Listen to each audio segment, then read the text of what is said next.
Christian network நேயர்கள் அனைவரையும் ஆண்டவராகிய இயேசு கிறிஸ்துவ நாமத்தில் வாழ்த்துகிறோம். இன்றைய தினம் தமிழ்நாடே பரபரப்பாக இருந்தது. எல்லாருக்குமே தெரியும், எலெக்ஷன் ரிசல்ட் மே 4ஆம் தேதி இன்றைக்கு வெளியானது.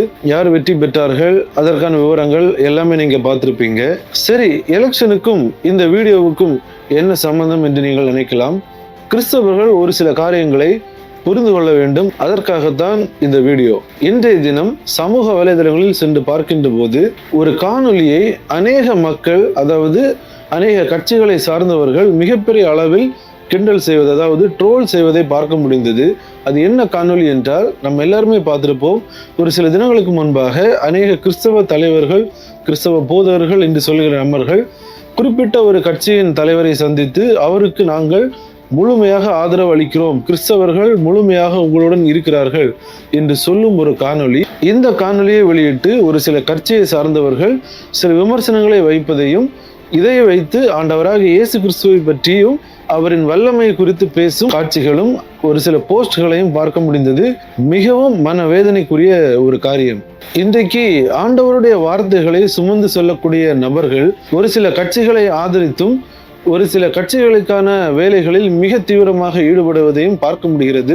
அது மட்டுமல்லாமல் இந்த எலெக்ஷன் டைம்ல, இந்த எலெக்ஷன் காலகட்டங்களில் நீங்கள் இந்த கட்சிக்கு தான் வாக்களிக்க வேண்டும், இவர்கள் தான் நமக்கு பாதுகாப்பு அப்படின்னு சொல்லி அநேக கிறிஸ்தவ போதகர்கள், தலைவர்கள் திருச்சபைகளில் சொல்லும் அந்த செய்திகளையும் கேட்க முடிந்தது.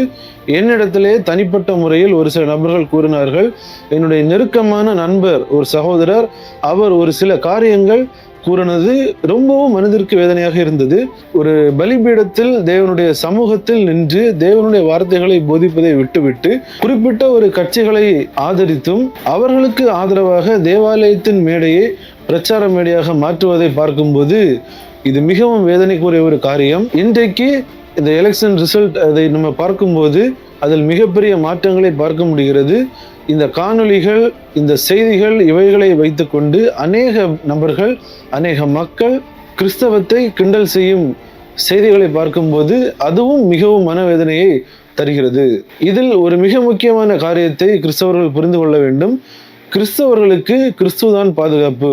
நாம் உலகளவில் பார்த்தோம் என்றால் ஒரு சில பகுதிகளில் கிறிஸ்தவர்கள் சுதந்திரமாக இருக்கிறார்கள், சுதந்திரமாக சுவிசேஷம் உரைக்கிறார்கள். ஒரு சில பகுதிகளில் கிறிஸ்தவர்கள் துன்பப்படுகிறார்கள்.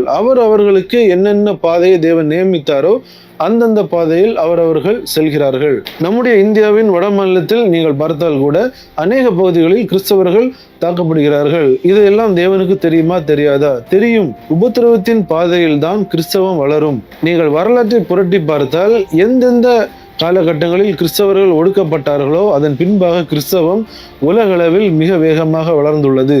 ஒரு குறிப்பிட்ட கட்சியோ, ஒரு குறிப்பிட்ட இயக்கமோ, ஒரு குறிப்பிட்ட அமைப்போ கிறிஸ்தவர்களை பாதுகாக்க முடியாது. தேவன் ஒருவர் மட்டுமே கிறிஸ்தவர்களை பாதுகாக்க முடியும். இன்றைக்கு கிறிஸ்தவ தலைவர்கள் அரசியல் கட்சிகளை ஆதரித்த அந்த விளைவு தற்போது முடிவுகள் மாறி வந்துள்ளது. அது மட்டுமல்லாமல் இவர்கள் ஆதரித்த அந்த காணொளிகளை வைத்து மற்ற நபர்கள் அதனை கிண்டல் செய்யும் அளவிற்கு தற்போது கிறிஸ்தவத்தை கொண்டு வந்து நிறுத்தி உள்ளார்கள். இது மிகவும் ஒரு வேதனைக்குரிய காரியம். கிறிஸ்தவத்திற்கு கிறிஸ்துதான் பாதுகாப்பு. கிறிஸ்து நம்மோடு இருக்கிறார். யார் ஆட்சிக்கு வந்தாலும் சரி, யார் வரவில்லை என்றாலும் சரி, கிறிஸ்தவர்களை தேவன் பாதுகாத்துக் கொள்ளுவார். ஒருவேளை சில ஆட்சிகளில் கிறிஸ்தவர்களுக்கு உபத்திரம் வந்ததென்றால் அதுவும் நன்மைக்காகத்தான். கிறிஸ்துவ நிமித்தம் பாடுபடுவது அது நன்மைக்கே, அதில் எந்த விதமான மாற்று கருத்தும் இல்லை. ஆகவே இந்த ஒரு காரியத்தை கிறிஸ்தவர்களுக்கு புரிய வைக்கும்படியாகத்தான் இந்த காணொலியை தவிர யாரையும் குற்றப்படுத்துவதற்காகவோ அல்ல. இனிமேலும் இந்த தவறை வருங்காலங்களில் கிறிஸ்தவர்கள் செய்யாமல் இருப்பது நல்லது. சரி, ஏன் பிரதர் நீங்க எப்படி சொல்றீங்க? நம்ம எல்லாருமே ஒரு நாட்டில் வாழ்கிறோம், நம்ம ஓட்டு போடணும், அரசியல் மிக முக்கியம், அப்படி எல்லாமே நீங்க கேட்கலாம். அரசியல் முக்கியம்தான், அதில் எந்த விதமான மாற்று கருத்தும் இல்லை. உங்களுக்கு யாரை பிடிக்கிறதோ அவர்களுக்கு நீங்கள் உங்கள் வாக்குகளை செலுத்தலாம், உங்களின் ஜனநாயக கடமையை நீங்கள் நிறைவேற்றலாம். பின்பு உள்ளதை எல்லாம் தேவன் பார்த்துக் கொள்வார். நாம் செய்ய வேண்டியது ஒன்றே ஒன்றுதான். தேவனே, யார் ஆட்சிக்கு வருகிறார்களோ வரவில்லையோ உம்முடைய சித்தம் நிறைவேற வேண்டும். தற்போதும் நாம் பார்க்கிறோம், நம்முடைய தேசத்தில் ஒரு கூட்ட இளைஞர்கள் தவறான பாதையில் செல்கிறார்கள். மதுபானம் போன்ற காரியங்களை அருந்தி மிகவும் தவறான ரீதியில் நடந்து கொள்கிறார்கள். இந்த மதுபானம் சார்ந்த விஷயங்கள், கஞ்சா, போதைப் பொருட்கள் இவைகளின் காரணமாக ஒரு தலைமுறையை சீரழிகிறது. இப்படிப்பட்ட காரியங்கள் மாறும்படியாக நாம் ஜெபிக்கலாம். குறிப்பாக, தேவனே, உம்முடைய சித்தம் எங்கள் தேசத்தில் நிறைவேற வேண்டும். இது மட்டுமே நம்முடைய நோக்கமாக இருக்க வேண்டும்.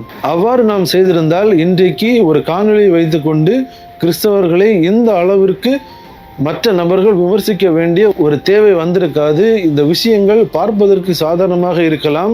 இது மிகவும் வேதனைக்குரிய ஒரு காரியம். இனியாவது கிறிஸ்தவர்கள் இப்படிப்பட்ட காரியங்களை விட்டு விலகுவார்கள் என்று நான் நம்புகிறேன். இன்னைக்கு கண் முன்பாக பார்க்கிறோம், ரிசல்ட் எல்லாம் மாறி மாறி வருகிறது.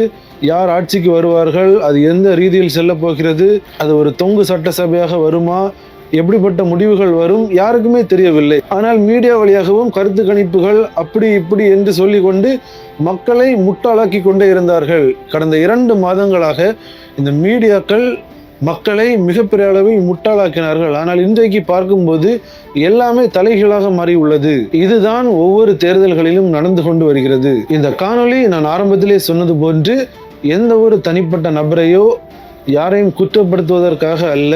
இதுவரை செய்த தவறை இனிமேலும் திருத்திக் கொள்ளுங்கள். தேவாலய மேடை அது எந்த ஒரு கட்சிக்கான மேடை அல்ல. அது எந்த ஒரு கட்சியின் கொள்கைகளை பரப்புவதற்கான மேடையும் அல்ல. அது தேவனுடைய வார்த்தைகளை மக்களுக்கு விதைக்கும்படியாகவும் தேவனின் ராஜ்யத்திற்கு ஒரு கூட்ட மக்களை தகுதிப்படுத்தும்படியாகவும் ஏற்படுத்தப்பட்ட தேவனுடைய மேடை, தேவனுடைய பலிபீடம். அந்த பலிபீடம் தேவன் எதற்காக ஏற்படுத்தினாரோ அதற்கு மட்டும் அந்த பலிபீடத்தை நாம் பயன்படுத்த வேண்டும். அந்த பலிபீடத்தில் நின்று நம்முடைய தேசத்திற்காக நாம் ஜெபிக்கலாம். அது மட்டுமே நாம் செய்ய வேண்டிய ஒன்று. அதை தவிர்த்து வேற எந்த காரியங்களும் அந்த பலிபீடத்தில் நின்று நாம் செய்யாமல் இருப்பது நல்லது. தேவன் இப்படிப்பட்ட காரியங்களை ஒருபோதும் விரும்ப மாட்டார். இன்றைக்கு தேவனுடைய நாமம் பலராலும் தூஷிக்கப்பட்டு வருகிறது. கிறிஸ்தவர்கள் கண்டிப்பாக இந்த வீடியோவை பார்க்கிற மக்கள் நீங்கள் திரும்ப வேண்டும். அநேக மக்களுக்கு இந்த தகவலை கடத்துங்கள். ஜெபிப்போம். தமிழ்நாட்டில் நல்ல ஒரு ஆட்சி நடக்க வேண்டும். டாஸ்மாக் போன்ற போதைப் பொருட்கள், கஞ்சா போன்றவற்றை உண்டு தங்களின் வாழ்க்கையை சீரழிக்கும் வாலிபர்கள் மனம் திரும்ப வேண்டும். தேசத்தில் கிறிஸ்தவர்களுக்கான பாதுகாப்பு, இவை அனைத்திற்கும் நாம் ஜெபிப்போம். நிச்சயம் தேவன் கிரியை செய்வார். இந்த வீடியோவை உங்கள் நண்பர்களுக்கும் பகிர்ந்து கொள்ளுங்கள். தேவன் தாமே நம் அனைவரையும் ஆசீர்வதிப்பாராக. ஆமென்.